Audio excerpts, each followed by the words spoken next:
वाला आप है ना, लेकिन आपका स्पीकर, आपका माइक सेट है।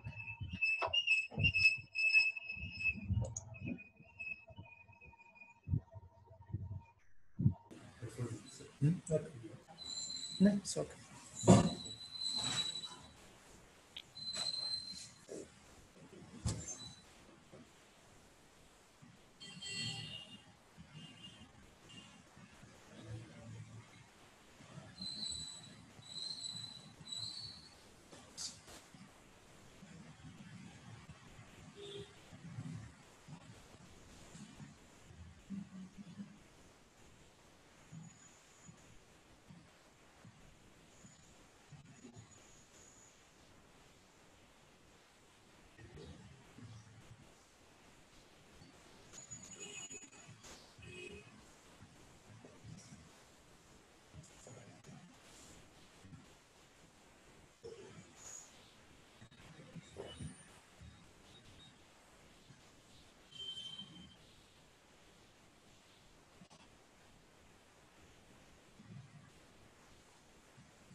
Hello, Malayappa? Hello, Malayappa? Yes, sir, I am hearing, sir. I am ready here. Yeah, just 2 Anytime we can minutes, sir. start. Just 2 minutes. Yeah, Fine, sir. any Just 2 time. minutes. Fine, sir. Yes, No issue. God. Yes.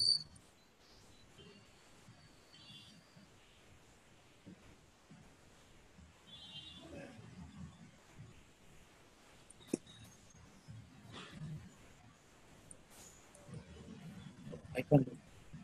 I can only record. Correct.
Sir, very good morning to all of you. Sorry for the little delay because we are trying to get connected through YouTube Live. But due to connectivity issue, it is getting late. No issue, anyhow, we'll start, sir. Very good morning to all my dear participants. And today we have our expert, Dr. Gopa Kumaran Nair, General Manager, NABARD. So for the brief introduction of the lead speaker today, may I request Dr. Purnapati to give brief introduction about Dr. Gopa Kumaran Nair. Madam, please. Thank you so much, sir. Good morning to everyone. Let me introduce our lead speaker, Dr. Gopa Kumaran Nair, for today's section. Dr. Gopal Kumaran Nair joined NABARD as an economist in 1996. He is also a CA of Indian Institute of Banking and Finance, Mumbai, and trained in various institutions like IIM, Bangalore, IIM, Kozhikode, IRMA, Anand, ITC, New Delhi, IIDF, Mumbai, etc. He possesses field-level experience in Tamil Nadu and Kerala, regional offices in various capabilities, and now head to NABARD Arunachal Pradesh regional office at Itanagar. He has conducted more than 87 field-based studies for NABARD in various subjects, including agriculture credit, interest, subvention scheme of Government of India, self-help growth, joint liability growth, agriculture commodities, agriculture investment, rural infrastructure, etc., considered as valuable document based on field-level veteran studies. 11 of these study reports have been published by NABARD. Many of these study reports have been used as an input for policy changes by Government of India and NABARD, especially in the area of agriculture credit. He has also associated with various committees, task forces set up by the Government of India and state government, including Subcommittee on Saving and Investment of 11 5-year plan. Dr. Nair is a regular contributor in journals of repute like Indian Journal of Agriculture Economics, the Microfinance Review, Time Journal of Agriculture, Africa, etc. Now I would like to request Dr. Nair to extend his knowledge and share to the participants in this talk. Yeah. Good morning to all, and greetings from NABARD side. Am I audible?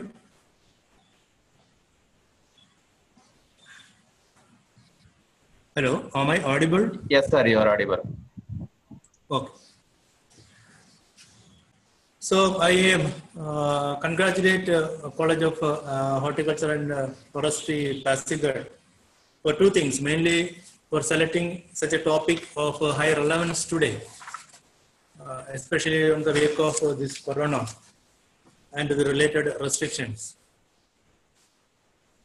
Secondly, I also thank the organizers, say Dr. Asarika, Dr. Mailappa and his team for giving me an opportunity to share some of my our thinking on, especially my personal thinking on agri-business. So today I will be giving some glimpses on the concept of agribusiness, scope of agribusiness, its potential, and some of the institutional support system available for agribusiness in the country and especially in northeastern states. So I need not elaborate the importance of agriculture in the Indian economy. Its contribution to gross value added, though it is declining, at present it is something around 15%. Its importance as the biggest employer of this economy is not reduced, despite some decline over a period of time.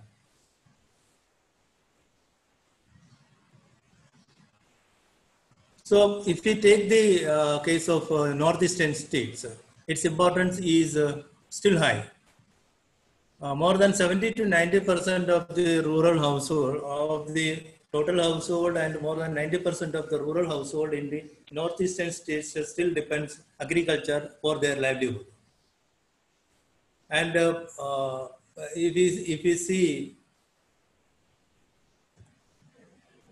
if you see the source of income pattern also, so the dependence is not declined, though there is some reduction in or some improvement in other sectors activities in the region. So agriculture, agri-business and agriculture is not totally separated. So if you see the literature, you can find a lot of definition on the concept of agri-business, but it is not highly separated from agriculture. Almost all the activities relating to agriculture, it's allied sector or it's a supply chain. It is, if it is done in commercially, we can term it as agri-business. So there is, it is a very vast terminology, and actually it includes a lot of support services also.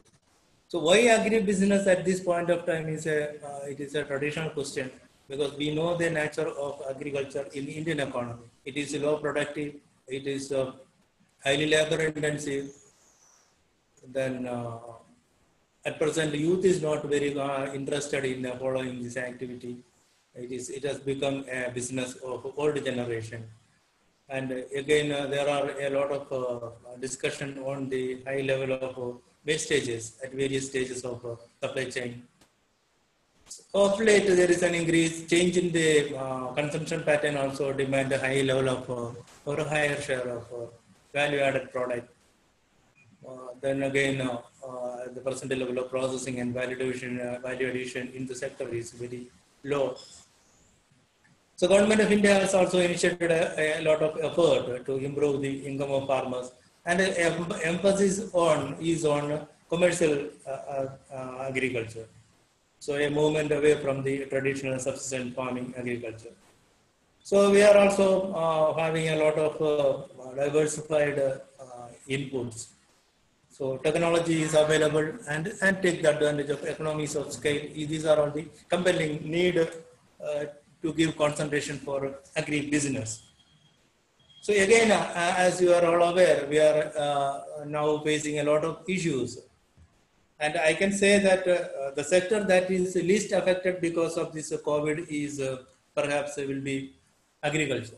If you can see, compare with any other sectors in this economy, the indication that we are receiving is agriculture is the sector which is least affected, because if you see the area coverage, recent report shows that there is an increase in the area coverage by the major crops. Then again, that sale of input, even agri machinery, seed, fertilizer, pesticide, everything is showing improvement compared to last year. That shows that agriculture sector is affected least on account of the restrictions placed by the COVID and related issues. Perhaps one of the major area that the sector is struggling is the availability of labor, but still the indication is that sector is not affected much. So, but there is some advantages also. Because of the COVID, there are a lot of restrictions for the movements, import, or I think some infrastructure limitations and all those things. That has created some strong point for agriculture to flourish, especially the value-added product, processed product and all. There is a chance that our domestic entrepreneurs will be getting an upper hand compared to the import of these products. So this opportunity can be tapped by our entrepreneurs in the field of agribusiness and agri-services. So there are, I think there is no need for giving very broad compartment for agri-business and all. Almost all activities are, if it is undertaken in commercial or with profit motive and all those things, we can call it as an agribusiness. But still, there are major four components: the production related aspect, whatever be it is a food grain or commercial crop, whatever it be, it is a major sector under this agri business. Then an emerging sector. Emerging means it is having high opportunity to grow. Is the agri input and agri service sector. So feed, seed, fertilizer, pesticide, machinery, credit, insurance, consultancy, soil survey, research, education, all are coming under this particular category of agri input and linkage services. As I indicated, another area that is emerging or having some high importance is the agro processing sector. So government of India is also giving thrust to this sector, and a lot of schemes have been devised and from being promoted for promoting agro processing. So then marketing and trade, it is also a highly profit oriented sector.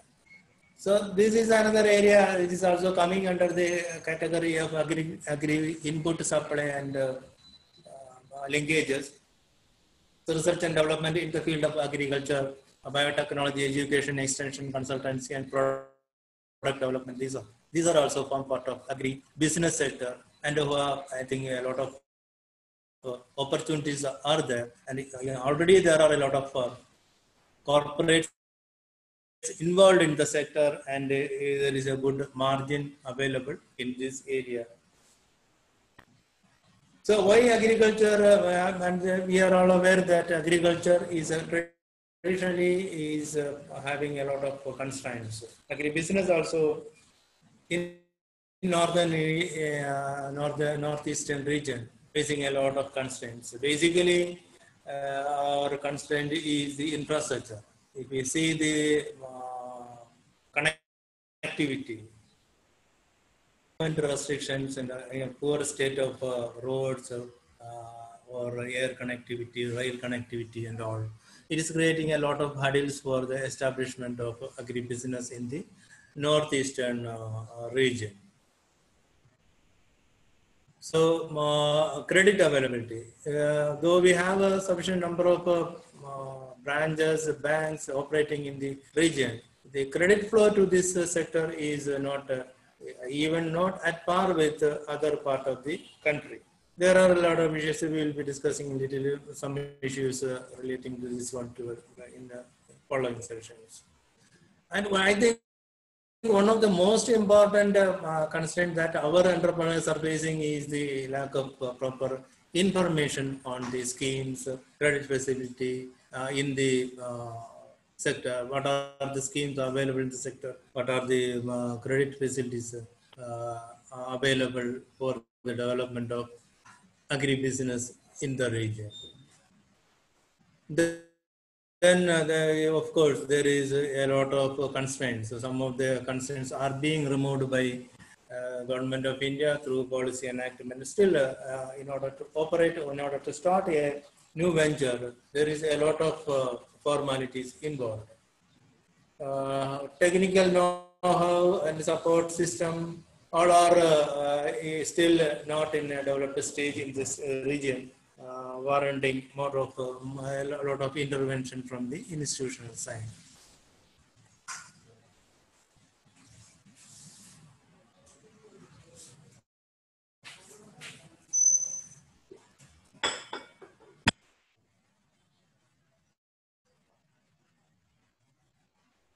Agri input sector, agri marketing, food processing and all is all evergreen sector for an investor to look into.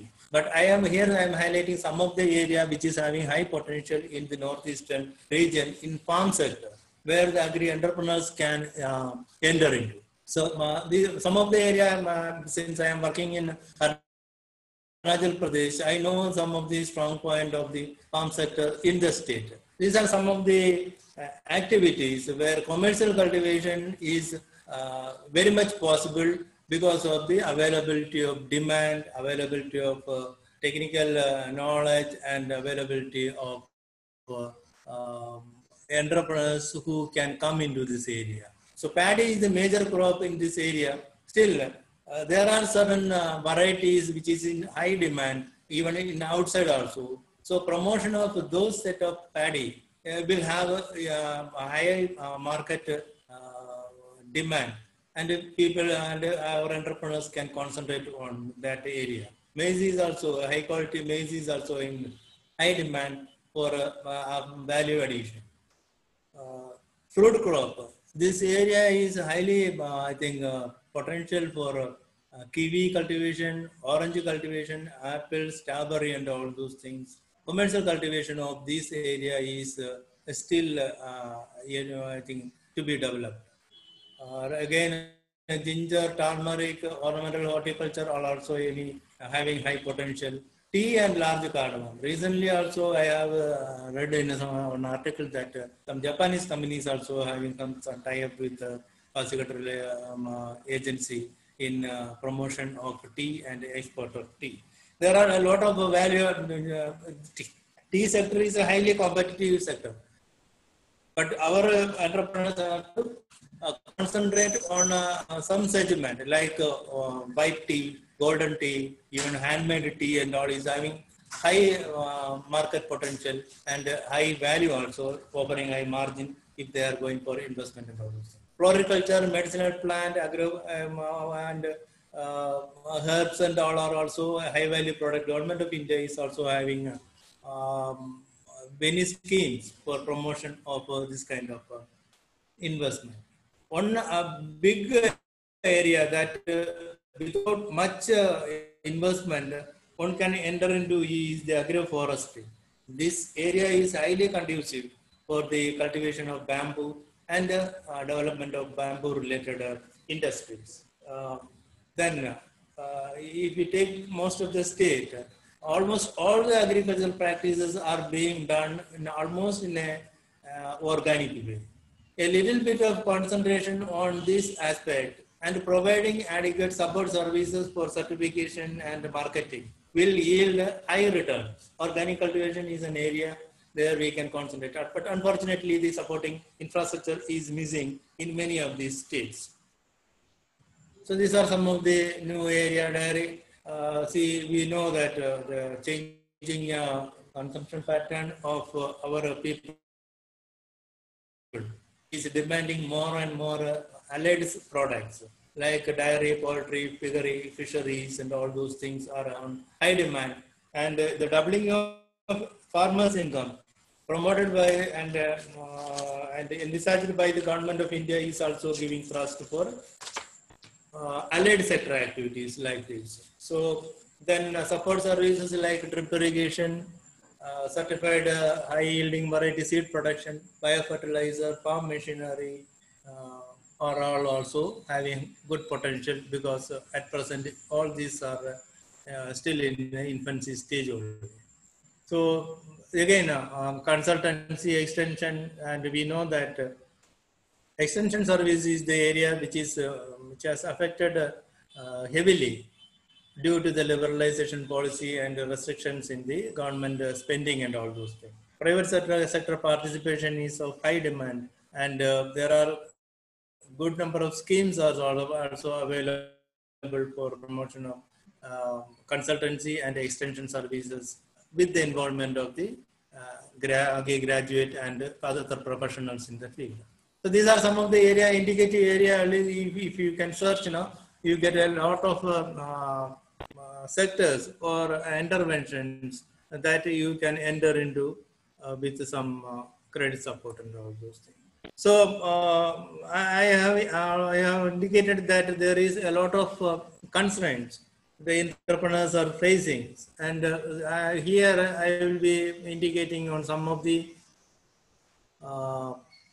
schemes that can be utilized by the new entrepreneurs for the development or setting up of new agri business unit or agri service unit.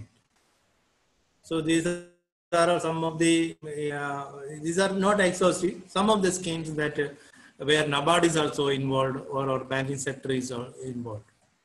So mainly here I am talking about some of the credit support available for the development of agribusiness, then grant support available from Government of India, NABARD, and the state governments, and again some infrastructure support that is implemented through NABARD. So, you know, I think one of the most important requirement for establishment of a new unit or new enterprises in the country is the availability of credit, adequate credit at an affordable rate. So if you see the investment pattern or a period of time, we can see that almost 80 to 85% of the total investment that is happening in agriculture or for agriculture is coming from private sector. The remaining only 15 to 20% only is coming from the government sector. So again, in the private sector, of the if we take close to 80% is with the help of bank credit. Remaining 20 to 25% is from other sources, own savings or some other market borrowing and all those things. So bank credit plays a crucial role in the establishment of agri-business centers, business units in the country. So if you see the credit availability in agriculture sector, this total credit in agriculture sector is broadly divided into two. It is short-term credit is available for working capital requirement, and long-term loans are available for investment purpose, for creating productive capacity. So in agriculture, the short-term credit is available mostly for crop cultivation in the form of a Kisan credit card introduced just before 2000, year 2000. So that scheme has been modified, and now the scheme, in addition to the working capital requirement of crop loan, the scheme cover the working capital requirement of allied sectors like dairy, poultry, or fisheries and all. So that scheme is enlarged. Under the scheme, farmers will be getting a loan up to 3 lakh at an interest rate of 7%. So if that farmer, if he repays that loan in an installment as is stipulated by the bank without default, he will be getting another 3% discount. So he will be getting a loan of 3 lakh at 4%. And the loan is available beyond 3 lakh also, depending upon his requirement, loan will be available. But the subsidy will be, interest subsidy will be restricted to 3 lakh amount. Okay.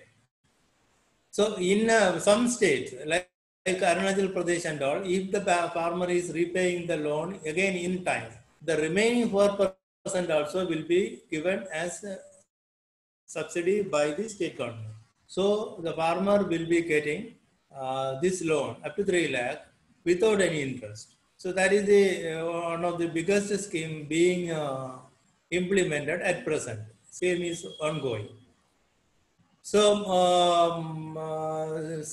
similarly, this loan, in order to facilitate this adequate supply of this kind of loan, NABARD is also giving refinance support to the banks. So bank will be giving at this rate of 7%, then 2%, 3% incentive. Then in states like Arunachal Pradesh, 4% subsidy again. So this subsidy is being routed through NABARD to the bank and the borrower. Okay. So then for investment credit is not passing through this kind of a mechanism. It is a separate mechanism. Bank will be deciding its interest rate and terms and conditions and all those things. But in order to encourage farmers to go for more and more investment in agriculture, Government of India and even some state government also has envisaged some subsidy schemes. We will be discussing some of the subsidy schemes in the coming sessions.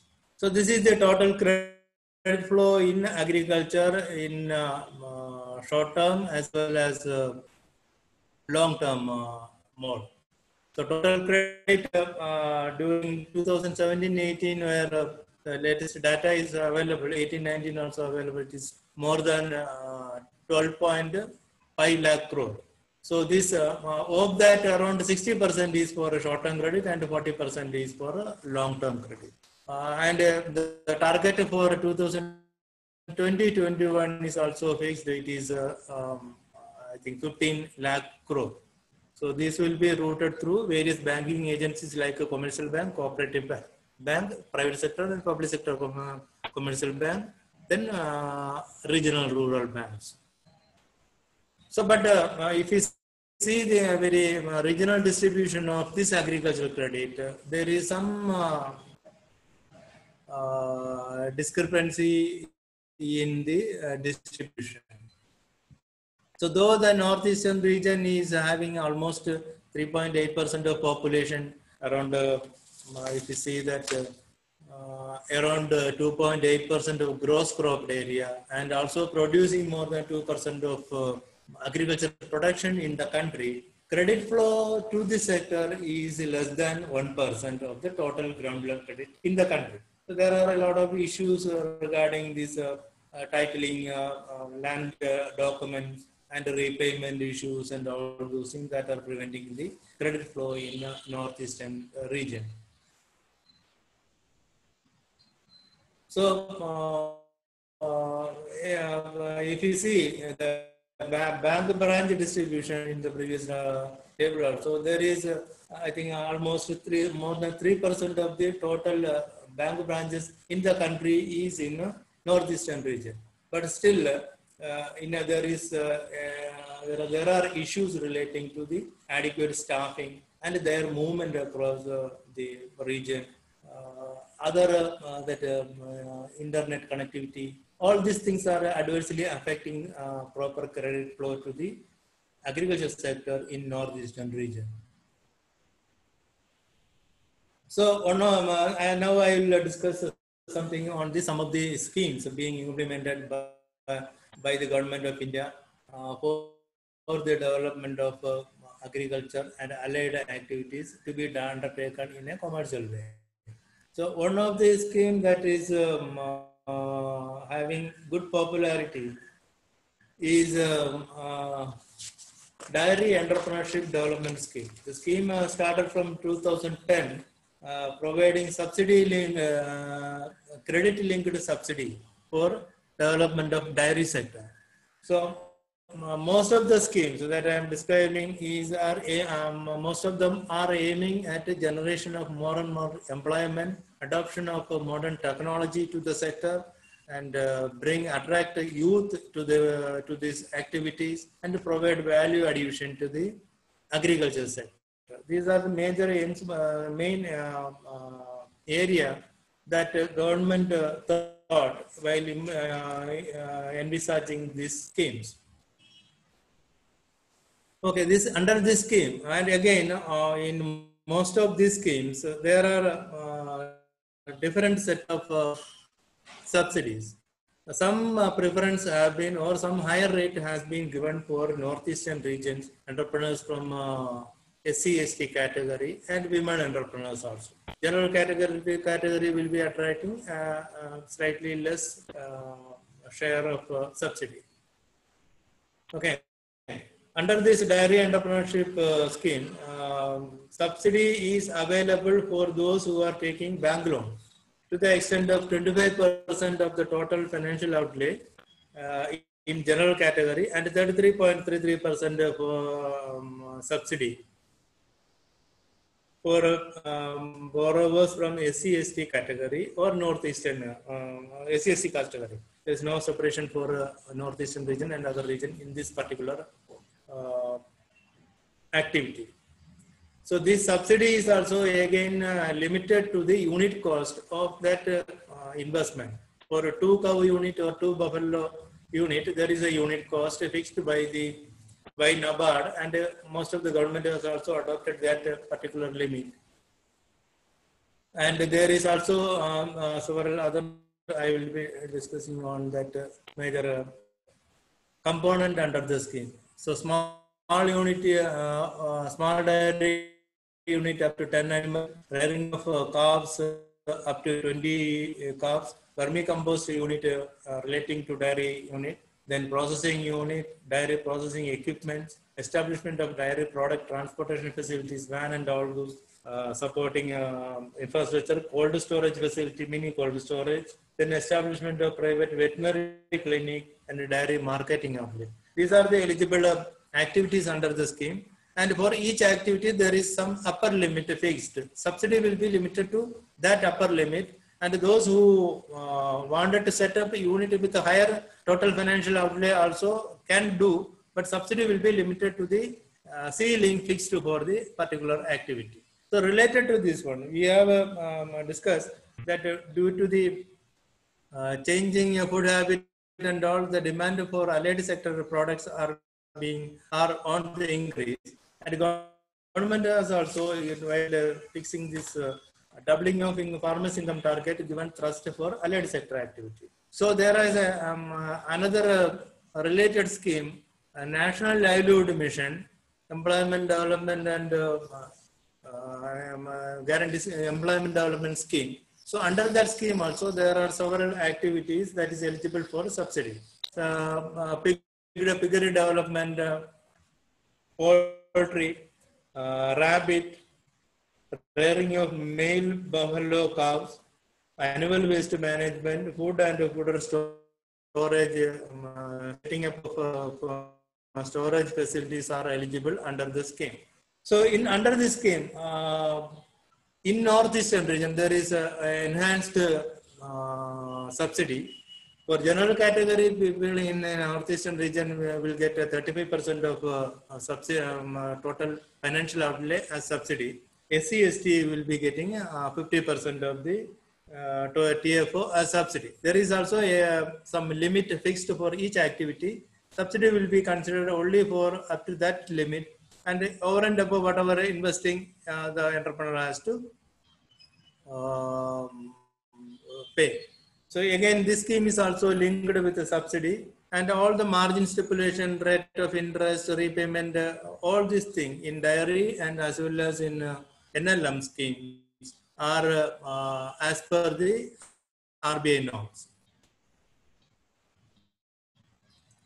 So we know that agri-processing sector in the country is in a very beginning stage only. If you see from developed countries, more than close to 70% of the total produces are being processed. While in India, it is, I think, something around 17 to 20%. Various estimates are available.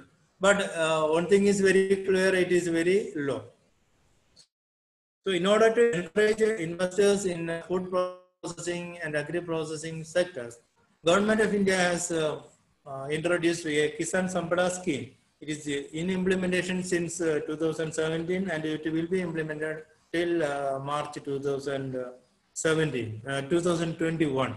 So 6,000 crore have been earmarked, and again it is meant for development of food processing capacity and backward and forward linkages, creation of robust supply chain infrastructure, especially for perishables, and development of agro-processing clusters.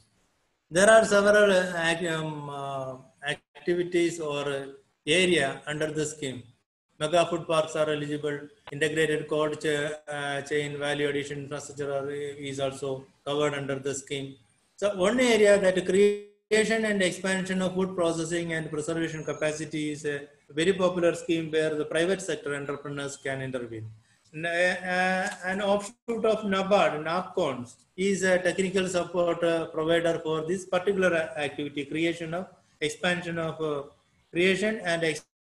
of food processing and preservation capacities. So,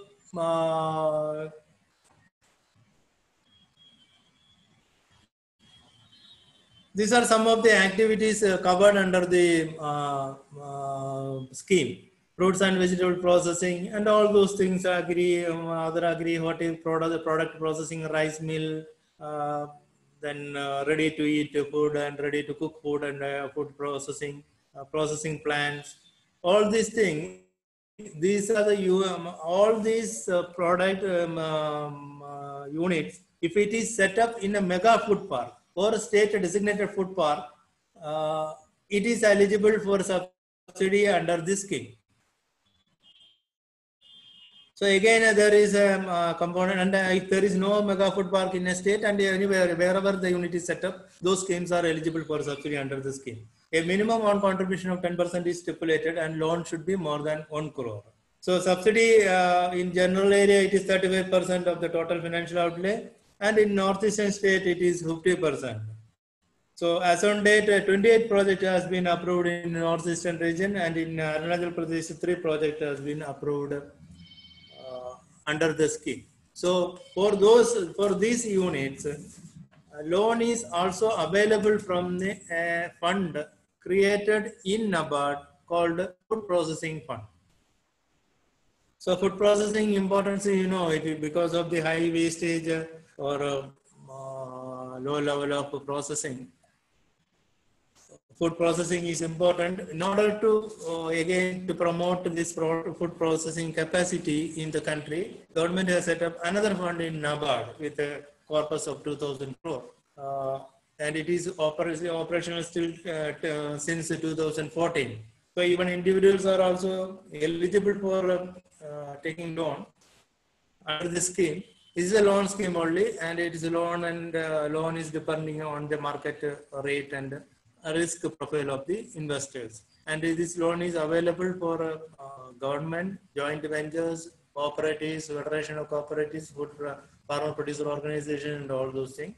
But NABARD insists government guarantee for a larger loan by this federation, cooperation, cooperatives, and all those things. But individual loan is based on primary security and market risk. So I have already indicated that the need for agricultural extension.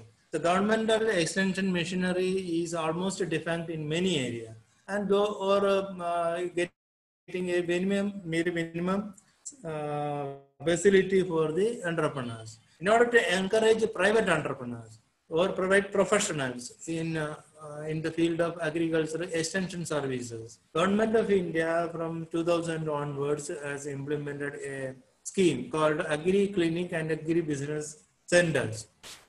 The subsidy is available for promotion of agri business centers and agri clinics. Agricultural graduates, professionals qualified in this area are eligible to get this subsidy. And there are some ceiling for the unit. Normally it will be 20 lakh per individual, and if it is a group of individual, it can go up to 1 crore. In extreme cases, if the unit is so enterprising, total financial outlay of up to 25 lakh is also permitted. So back-ended subsidy up to 44% is possible under the scheme. And back-ended means the subsidy will be accounted towards the last installment of the loan taken. So most of the subsidy schemes by the Government of India is back-ended. Unless you repay, the entrepreneur repay the initial installment, this last subsidy or the subsidy available from the government will not be available. Okay.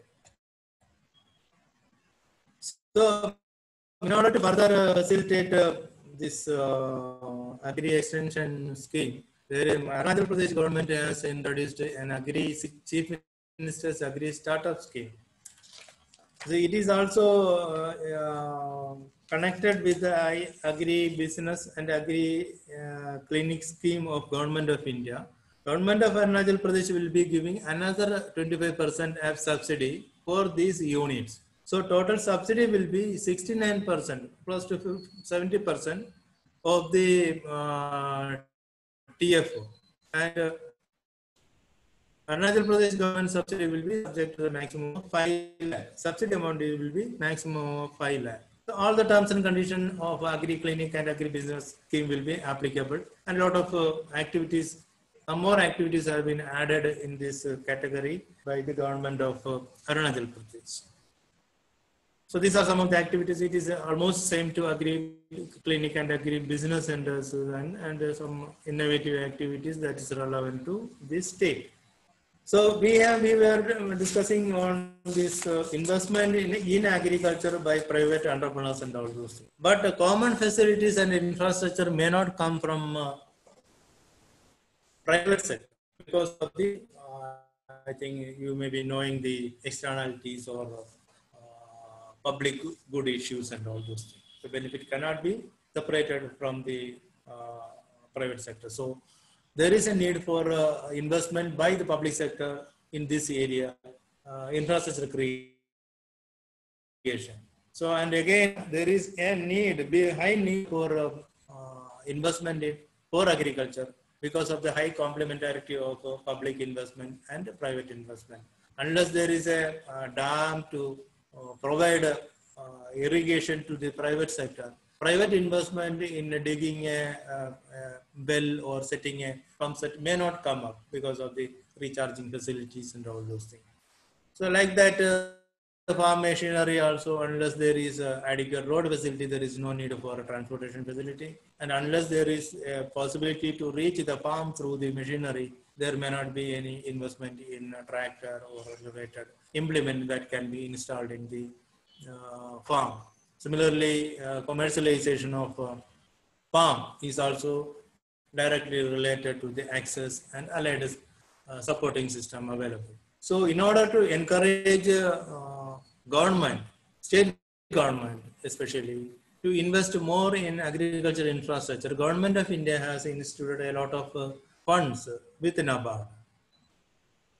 Biggest among these is the Rural Infrastructure Development Fund. It is instituted in 1996 with a purpose of this increased with every year addition. Now it is reached more than 3.5 lakh crore. So under this fund, loans will be issued to the state government at a concessional rate. For activity, there are 37 activities now identified under the broad category of rural connectivity, and then social sector, and as well as agriculture.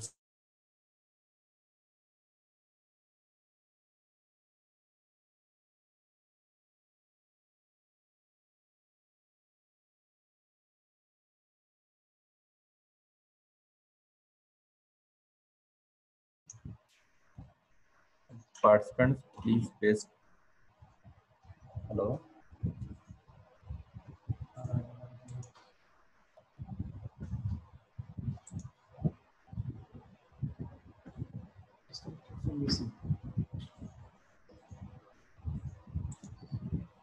Hello, sir. Am I audible now? Yeah, yes, Am I sir. audible? Yes, sir. You are audible. Please share, sir. Shall I continue? Yeah, please share screen, sir. Again. Okay. 1 minute. Where it is? Share screen. Okay.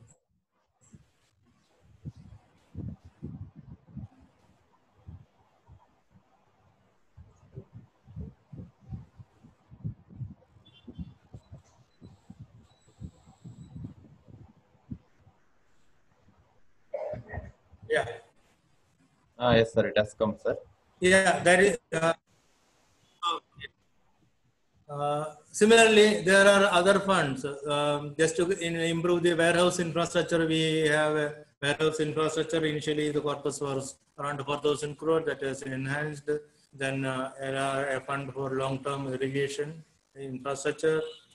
Then again, micro irrigation fund, animal husbandry infrastructure development fund, food processing fund. I already discussed with you. Dairy infrastructure development fund, fisheries and aquaculture infrastructure, and agri market infrastructure development fund. So these are the major fund, and most of the component and most of the funds are available for investment by government and other corporations.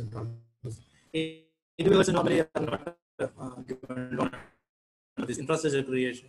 So as I indicated, food infrastructure, it is an area where private entrepreneurs can venture it. So these are from my side. If you have any clarification required, you are free to ask. I'm leaving another 10 minutes for this.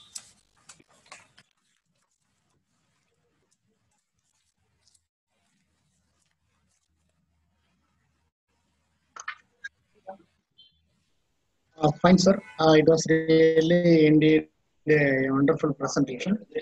All the participants had the opportunity to learn many things, especially, different kinds of loans like short-term loan and long-term loan. Apart from this, you would be able to narrate all the subsidies offered from the central government and also from the state government. And I really appreciate for giving the overview of various schemes also available, from the end of NABARD and also from central government and the state government agencies also. Now I request the participants if you have any specific doubts. So sir is very kind enough to clarify all your doubts. So may I request the participants now we have one participant namely Preeti Kumari. Preeti, can you please kindly unmute from your end and start asking the question? Sir, I want to ask that what is ornamental fisheries? Ornamental? Ornamental fisheries. Yeah, there are. What is that, sir? You must have seen that fish tank in houses and all, no? What, sir? Hello? Hello? Fish tank, that is decorative fish tank you must have seen in houses, isn't it? Hello? Okay, Am sir. I audible? Hello.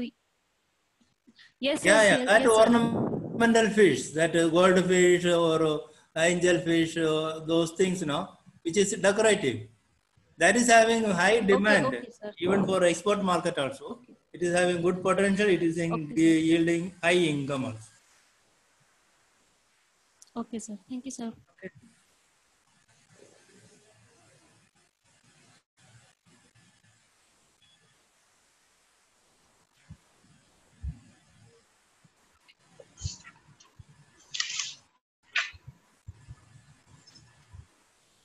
Hello, good morning, sir. Can you hear me? Yeah, good. Yes, Bombay. Please ask. Good morning, sir. So I am a mushroom farmer in Nahalavan itself, Arunachal Pradesh only, in your state, sir. So I was wondering if how should I approach, what would be the criteria for getting a credit subsidy in the short term for purchasing of some raw materials? So is there any scheme available for mushroom farmers? I've been through all your... Yeah. Good.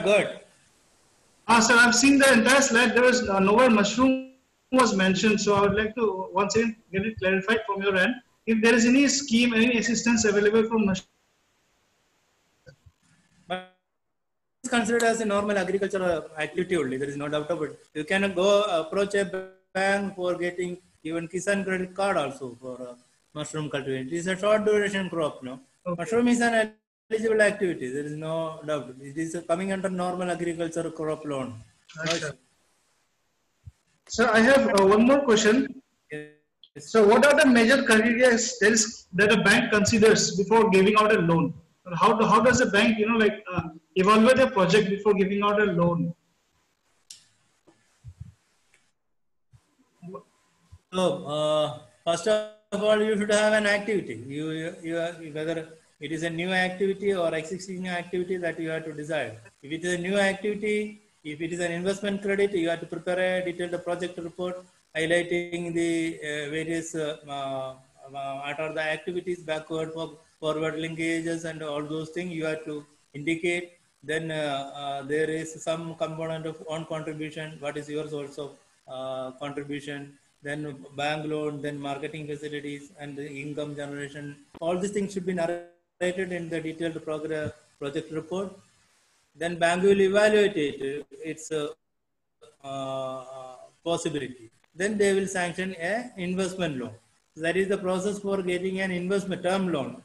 Depending upon the activity, they will be deciding the number of repayment installment, and interest rate and all. It is already fixed by the bank. Each bank is having their own policy on interest rate for investment loan. RBI has de-linked that type. Now bank can decide the interest rate for investment purpose. And once you install the unit, in order to run the unit, you may require a working capital. For that, you may need a separate line of credit. My farm is For also, agriculture, yeah. so I'm also incubating with the CHF Pasigat. I'm under the incubation of CHF Pasigat under the Rabi project, sir. And so for this, I also need some extra money, like loan maybe, because this year, because of the COVID-19, we have had a lot of issues wherein entire savings has been depleted, sir. So if to approach the nearest bank which you in your locality, they will be guiding you. thank you, sir. Thank you very much, sir. Fine, sir. Thank you, sir. Now we have another question from Mr. Devchandra. Sir Devchandra, please.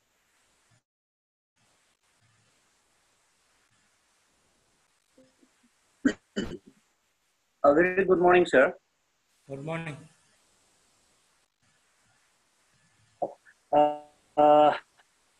Sir, Good. what is the existing consultancy charge or preparation charge for the NAPCONs with special focus to the agripreneurs? Because 1% to 2% seems to be very, very high for agriculture project entrepreneur. In terms of the down as a government agencies to say 0.25% or 0.5%, sir, considering the projects to be started by the agripreneurs. Yeah, this consultancy charge depends on project to project. It is not, I think, uniform for all the projects. But for So NAPCONs, depending upon the type of project outlay and all, it varies. but sir, there's an impression that NAPCON itself is charging 1 to 2%, sir, for agriculture projects. See, I told you, it depends upon the project. There are some projects where NAPCON is charging even 8%. So depending on the type of project outlay and all those things, it will change. Project specific, and there is no if any other agency is providing, you can go for that one also, lower rate. I am not very sure about the standard rate or in fixed rate in NAPCONs. Okay, sir.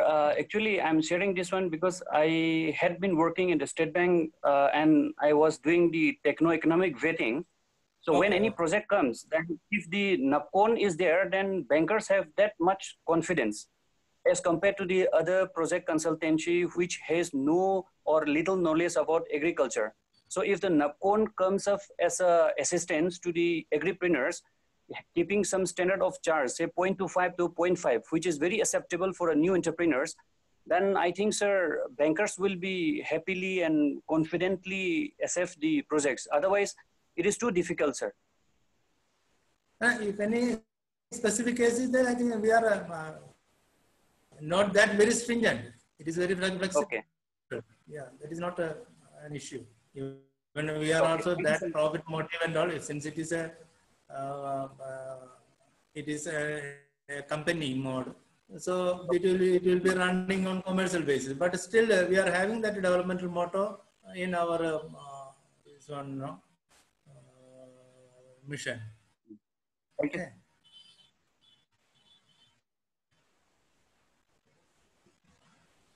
We have another question from Mohammed Farouk. Mohammed Farouk, could you please kindly ask? Oh, hello, sir. Can you hear me, sir? Good morning, sir. Thank you so much for the informative session, sir. Sir, I want to ask a question that, sir, as you have mentioned in your today's session, that all over the Northeast, the schemes, the bank giving loans and all to the farmer to start any agri-related business or entrepreneurship. If it's same all over the India, as I belong from North India, sir, and the banks and the process and all the procedure to get any loan from the bank side to start any agri-related business, or what is the, sir, main thing I want to ask is what is the, sir, difference between the normal loan and the agri-related loan, and what are the benefits for the farmers? What are the difference between their interest rate and all, sir? Can you clarify this? Normal loan and acreage. Sir, normal loan and agriculture related loan. Agriculture related. yes, sir. There was some breaking in Yes, sir. voice and all those things. See, for a banker, there is not much difference. Bankers are working on mainly two aspects, looking into two aspects: financial viability of the investment that he is proposing, and the bankability of that activity. First of all, they have to see that particular activity that he is suggesting should be financially viable. It should give a sufficient income, positive income, in a reasonable time period. So the second aspect is the bankability. Whether with the net income, what he is getting from the loan, from the activity, whether he is able to repay the bank loan that he is taking after setting apart some portion for his living. So these two aspects is common for all the activities, agriculture, be it agriculture, be it other activity. The main difference in the interest part, all other this repayment period, grace period given, all the security, all are almost the same, except in case of agriculture where government has given some priority in case of some reduction in interest rate. See, while banks are giving loans at 7% for agriculture crop loan or other working capital related to agriculture, Government of India is giving 2% subvention to the bank, so that bank will be getting 9%. So they will be getting some interest margin over the deposit. There also that bank may not be losing it by giving some percent and all this. So again, in order to promote more and more, making this agricultural loan more, I think what we call affordable, bank or just to encourage the repayment of this agricultural loan, government is giving incentive of 3%. So in some other activity, recently you see that revival package, you have seen, you may have noted that even for MSME, also government is giving some trust 2% subvention or interest subvention. These are all some of the incentives for this sector for their survival or for their encouragement. Similarly, some concession has been given by Reserve Bank on this one security aspect in case of some agricultural loan. So otherwise, the loan, all the loans are same. Loan appraiser also same. Okay.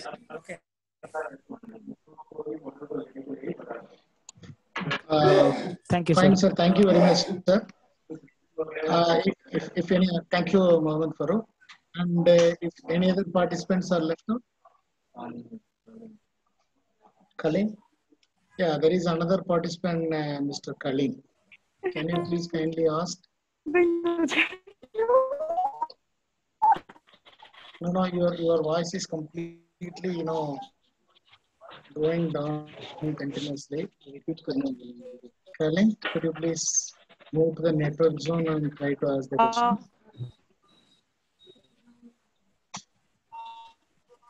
Hello, sir. Thank you so much for such an informative.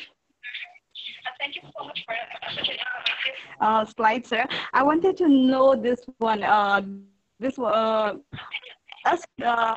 Even without this one having a job or anything, apply the job because most of the banks need this one insurance. So I wanted to know, like, if I apply for the loan or this, it's like you need a person who have a. No, it is not. I'm not getting it. There are some disturbances.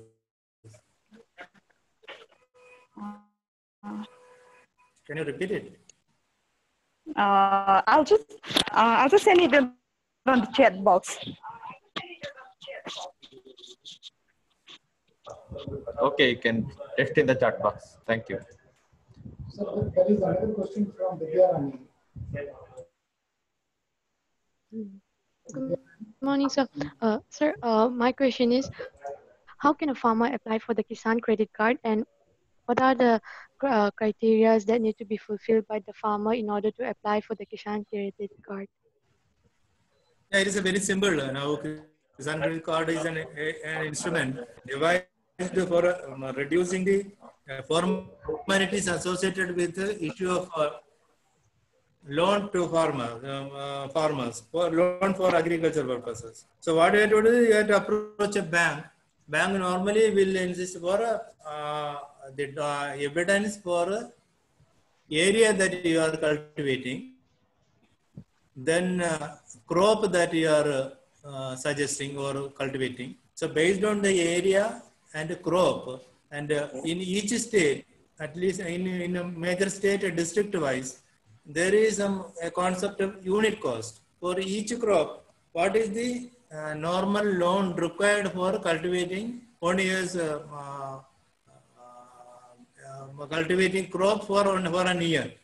So there is unit cost for each crop. Depending upon the area that you are planning and crop cultivating, loan amount will be decided by the banks.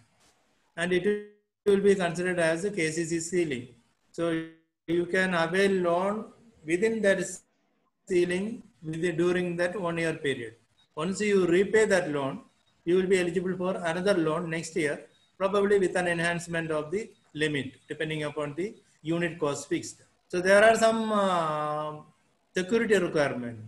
As on date, RBI has relaxed the security norms, that is landed property or security of land, for loan up to 1.6 lakh.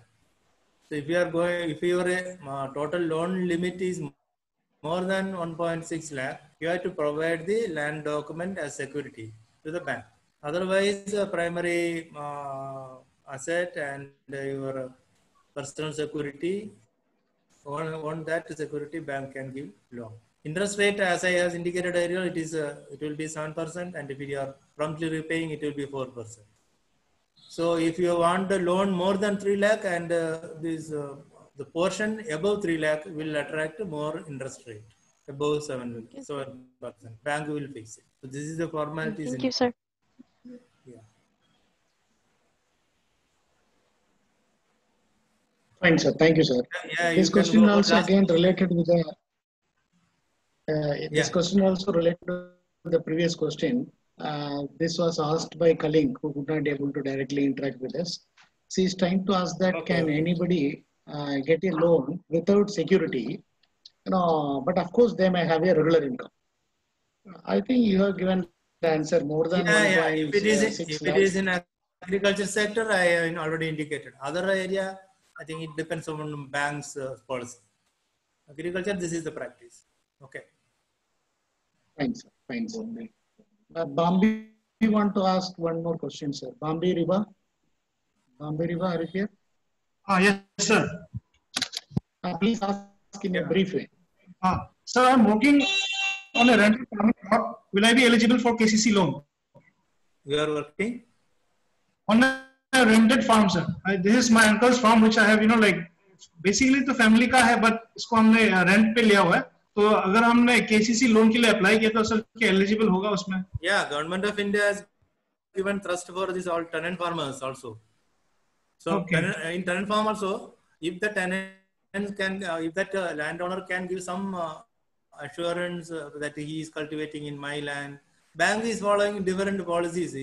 If you see, there is a system in Andhra Pradesh where this state government is giving some tenancy certificate. Based on that certificate, bankers are very comfortable to issue loan.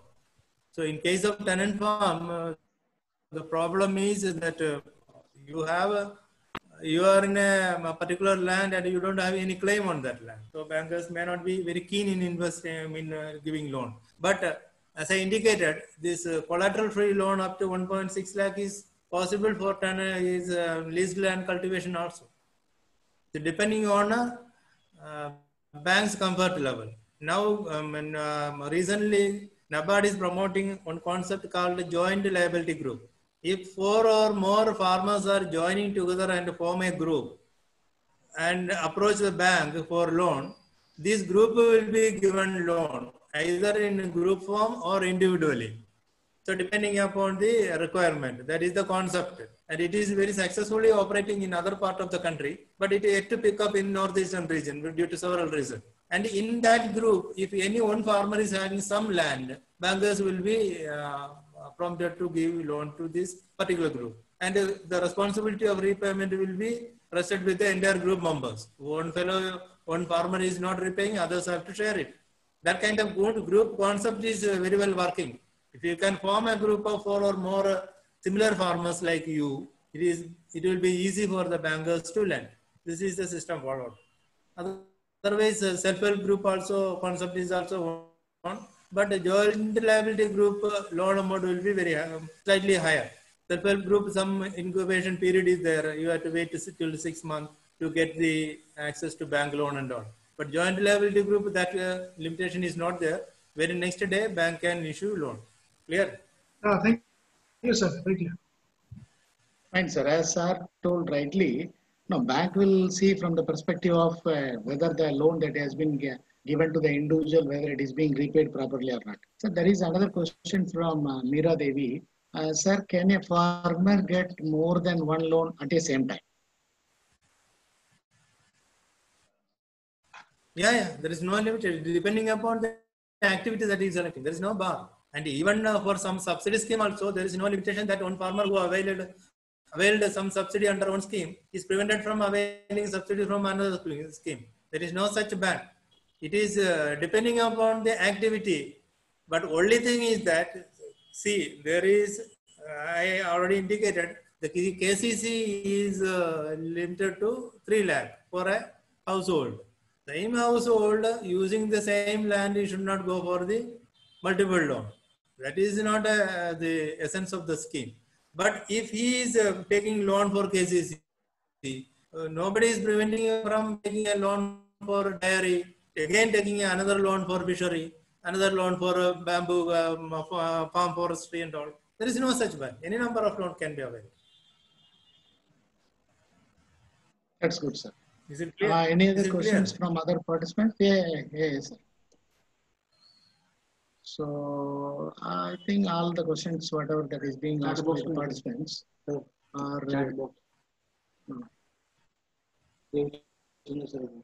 उसका जवाब दिया.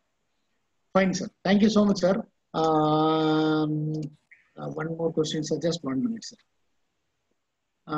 Sir, I was told once that NABARD gives loan only to association, not to any individuals. Is it so, sir? This is the question from Arena. Yes. All the infrastructure loan that I have indicated, that is operating through NABARD. These are the loan, these are the fund constituted by Government of India, and the operational guideline for this fund, be it RADF for warehousing infrastructure or food processing fund and all. It is all developed by the Government of India, and it is given for NABARD to implement. So most of the loan, this infrastructure creation, mostly infrastructure creation, all are government only can take. A private individual cannot take a loan and construct a road. It is not possible.